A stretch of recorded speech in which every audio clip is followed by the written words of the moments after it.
So next up, we have Reiner Goebel, who's joining us from the Netherlands. Reiner Goebel is the professor of the University of Maastricht, as well as, sorry, I lost my notes there, as well as his company, Brain Innovation, which is the company that develops Brain Voyager. He previously did his PhD at the Technical University in Braunschweig, as well as postdoctoral work at the Max Planck Institute in Frankfurt. His work focuses on mesoscale resolution neuroscientific questions, and with Brain Innovation, his focus is on user-friendly layer-fMRI processing. In his presentation, he's going to talk about layer-fMRI in between two worlds, academia and industry.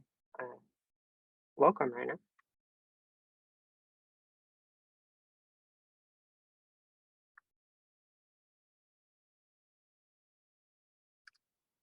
So I'm unmuted now. I'm unmuted now. Thanks very much, Tyler, for this kind introduction. And actually, I have not prepared much slides. I wanted to start only with a little bit of background of the company Brain Innovation. And that's the first surprise to many probably who might have heard of Brain Voyager. The company is not named Brain Voyager. It's called Brain Innovation. And I want to say a few words about the company only, and then highlight a few things which are specific for layer-fMRI, and then also give you a little bit of my views about software development and why some things might be good to do open science and open source, and maybe some things that can also be open source, but it's good maybe that they are also done in a company. I first want to also say that I'm quite modest after Robin Heidemann, because I'm the opposite. I'm represent a very tiny company. So we are only 10 people. So it's a software company only, just to put this in perspective. And we are around since about 25 years. I will give you a short overview. We were founded in '97, originally in Germany, in Frankfurt. And actually, I should say that a major reason why I developed Brain Voyager was that I was a bit unhappy with existing software. I wanted something more elegant, more nice, but also where you can more easily inspect the data and look at thresholds, do things which are a bit more data driven, and so on and so forth. And I also wanted to have surfaces, because I was impressed by the paper of Serino in Science in '95. And I said, oh, this is cool. This I want to have also in my software, which was at that point not public at all. It was just developed in the Max Planck Institute in Frankfurt. And I want to say also that now that I speak after a Siemens representative, I want to say that without Siemens, my company would not exist, because I had not originally the intention to build a company. But when Brain Voyager was featured at one of the first OHBM meetings, that was in Boston, and that was later in Düsseldorf and other locations, when I presented Brain Voyager on a Windows laptop, when software at that time was on Suns or on SGI workstations or whatever, what you have, and I had my surfaces running on a small, relatively powerful but still small computer at a demonstration, technical demonstration. There were amazing interest from many people.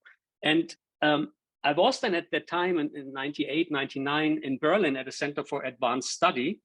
And actually, I got a visit from Siemens. And Siemens was interested to collaborate and to actually purchase, so to say, the sources of Brain Voyager. And honestly speaking, I was really interested to do that. But the Max Planck told me, no, you don't do this. You develop this to some extent at the Max Planck. And so we have a say on that. So therefore, I could not collaborate at that time and fuse Brain Voyager with some Siemens development. So I was already in Erlangen. We talked about development, but then it didn't happen because the Max Planck didn't want it. So just that you know. But then the Max Planck said, we support you. If they are interested in that, we should maybe make a company out of this stuff. So that was a very important step to commercialize, because I had at that time not a real interest to commercialize Brain Voyager, but it came to that point via these interest in the software, and also from the Max Planck, who said we have a special support for things like that. So it's great that scientists also become entrepreneurs and fund companies like kind of spin-off, which it was for some years until we were independent from Max Planck. So just to give you this little background, that Siemens played an important role in the establishment of my small company. Yeah, and I want to just say a few words about it. So I refounded it with my wife. First, we were only 2 people in the Netherlands in 2000 when I started here as a full professor for cognitive neuroscience. And we have basically about 10 people, sometimes a bit more, sometimes a bit less, but an average 10 people, I would say. Yeah, I have this double role, so I work only part-time for the company because I have my other duty as a professor for cognitive neuroscience at the university. And important point is maybe that we develop BrainVoyager as the flagship product, but we have many other products. I will briefly mention a few.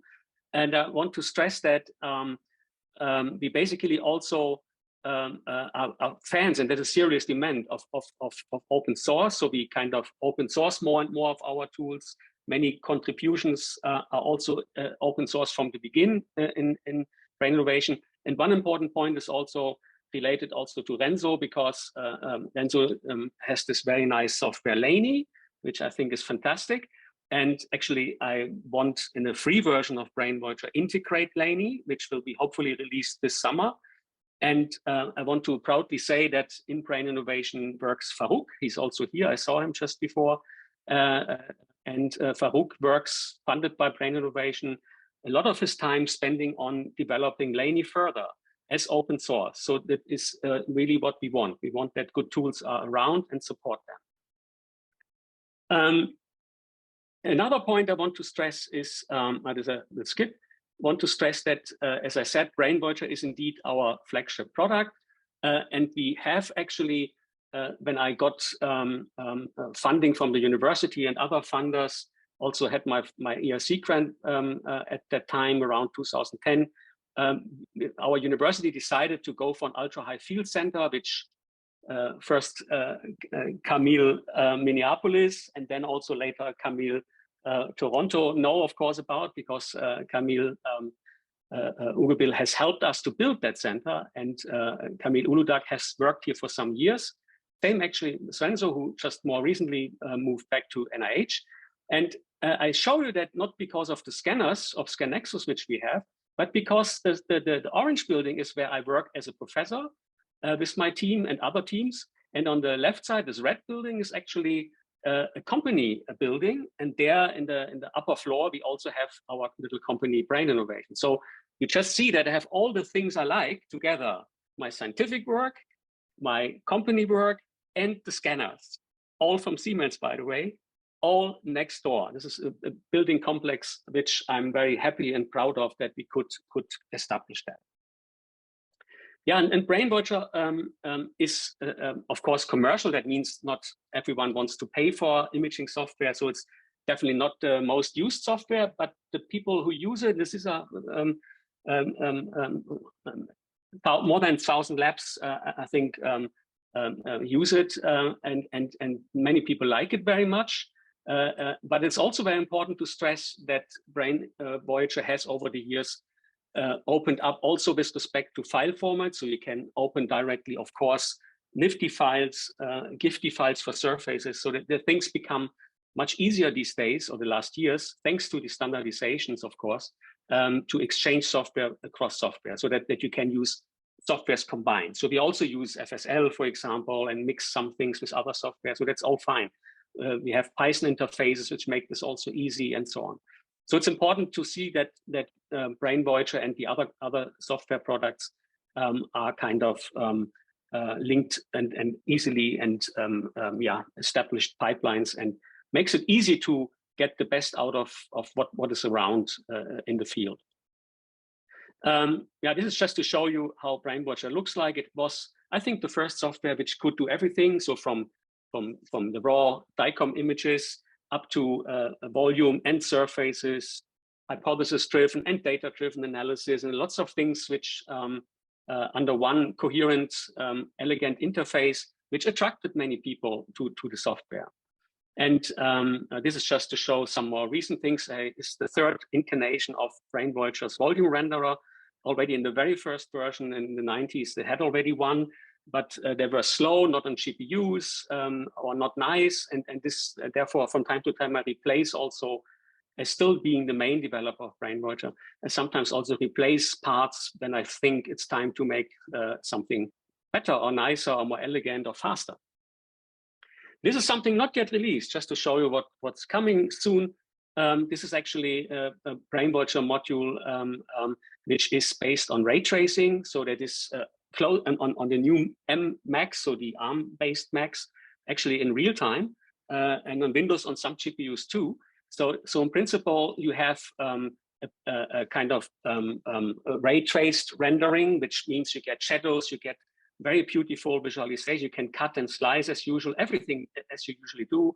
You get fiber tracks which look very plastic because you have self-shadowing and things which are calculatable by ray tracing, where you follow the lights, how they reflect and so on.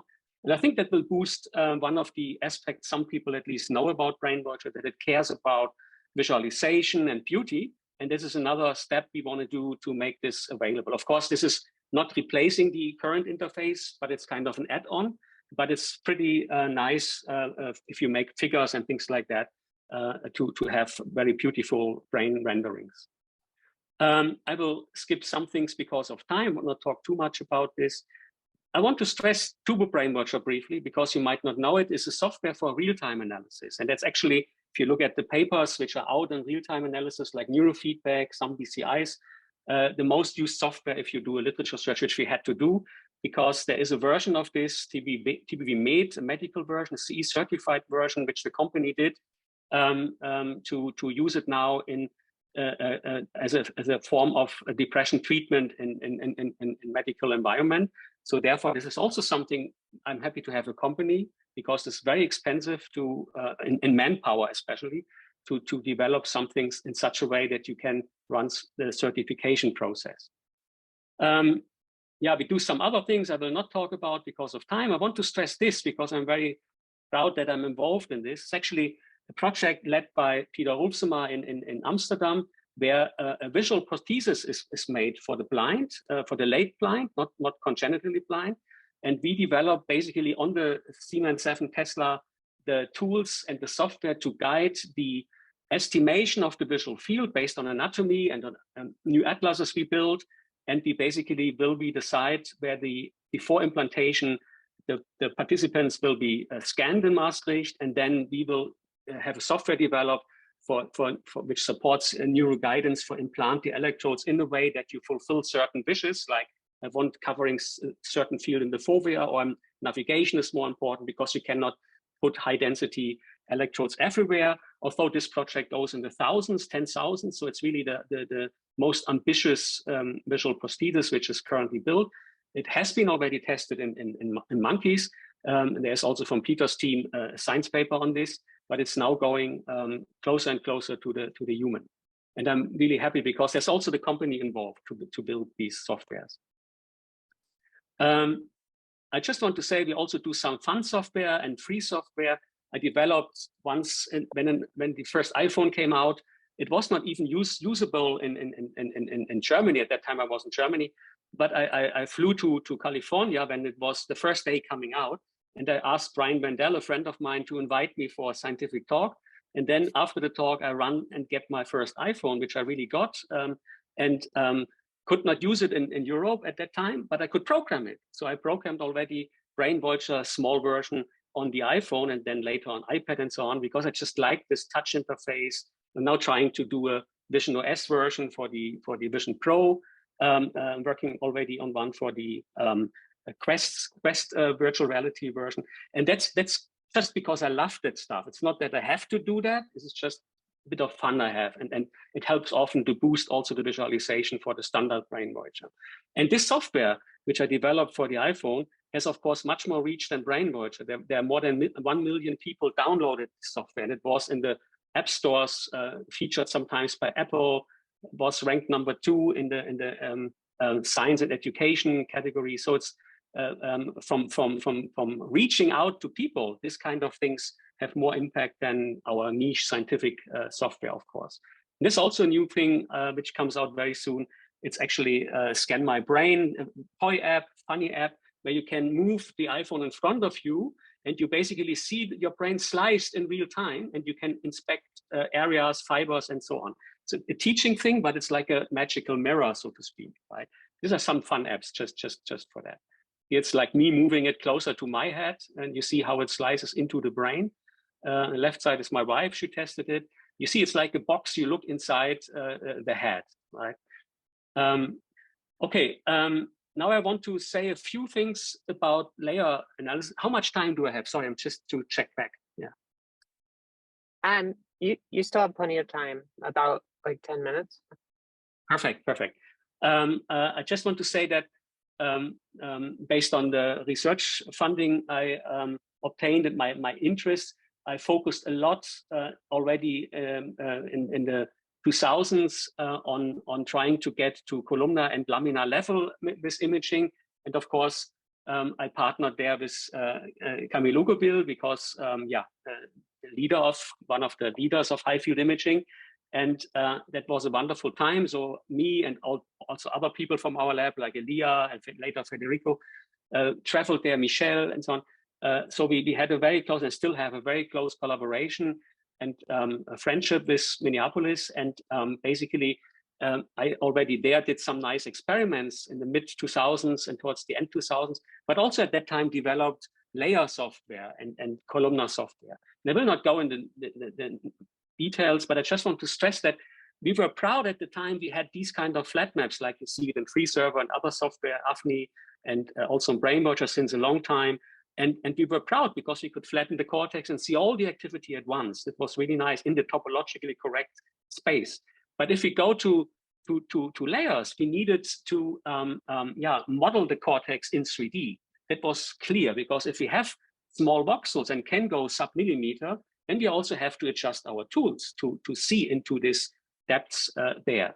And what we did, this is actually from I think the first paper where the tools I developed were published, were described in a paper, and later in paper with Valentin Kemper in much more detail. And the work was done already a few years earlier, but we had it then a few years later published. And what we did here is to develop what we call these grid tools. And what it means is that we basically wanted to have the possibility to flatten the cortex at least patches which are like representing certain specialized areas, for example, and then basically look in different depth layers, look tangentially along the cortex, look in features like columnar-like features. And that's here for MT, where this worked very early. We replicated this study recently, actually together with Renzo on using VASO, and we replicated that study and actually showed with the new tools of Laney, Farouk's work and Alessandra Pisutti's work in our lab. We kind of replicated that study and have much nicer results and more complete results. But it was the first extra striate columnar fMRI study, which was done in collaboration with many people here. Of course, Jan Zimmermann was my PhD student. He's now also in Camille's environment, and there is also Federico, many others, but also David Feinberg was on this paper, of course, Camille and Isa Yacoub, and many others. So this was, I think, a very important paper because it showed we can model the 3D depths of the cortex, we can extract functional data, visualize it in proper ways, and analyze it in proper ways. And I developed these grid tools. And the funny thing is I had long time discussions with many people, also with Laney people, that basically that I do this all on the surface. And I have to admit, if you see these figures here, you think I also do everything on the surface. But honestly, this is just a visualization, which I like. In reality, we really go in the volumes because there is the depths and the full information, and go basically with interpolated float steps. So we basically can go in depths where we want and follow certain lines, but these algorithms which go around and find at a certain depth level, certain layers and things like that, or equi-volume columnar anatomical things, we find them by really working in the volume and then visualize this on the surface, because if you have float values, we don't want to be bound to the discrete voxels necessarily. At least for me, that was important. So I think the approaches are not so different, which I now see when I try to understand Laney better and try to integrate it a bit more. And the point is also that what Laney does very nicely is interpolating the anatomy, right? So you upscale it. Then you have also space in the voxels to do more or less the same things. There is slightly different philosophy behind, but the results, I think, are very similar, what I get out and what Laney gets out. And this is just what I want to stress. This is which I did for work of Federico De Martino, where we basically did very early study, that's not so early, 2015 published, where I helped him and did this kind of grid analysis, depth analysis of around the Heschel's gyrus, where he had some beautiful columnar and laminar data, attention effects and superficial layers, for example. So very nice work. And that's actually all I wanted to say, just to stress that I think that let me just stop that. I think that it's, for me, quite nice to have these two hats, I have to stress. So we are not a big company, as was clear in my talk, but I had often opportunities. Like now I could offer Farouk a position who is someone who wants to work on tools. He might not necessarily want to do a standard academic career. So I can offer him a playground and work really on tool development, right? I could not easily do that at the university where you have so many obligations like teaching, career planning, publication, pressure. Of course, Farouk publishes a lot, but it's a bit different way to publish. You have a bit more, your own mind and not under some other constraints. So I think for me, it's good. And I also could help people which had temporary, not a position, had people contributing to it, which are now professors, right? So it is a very nice extra opportunity, I would call it.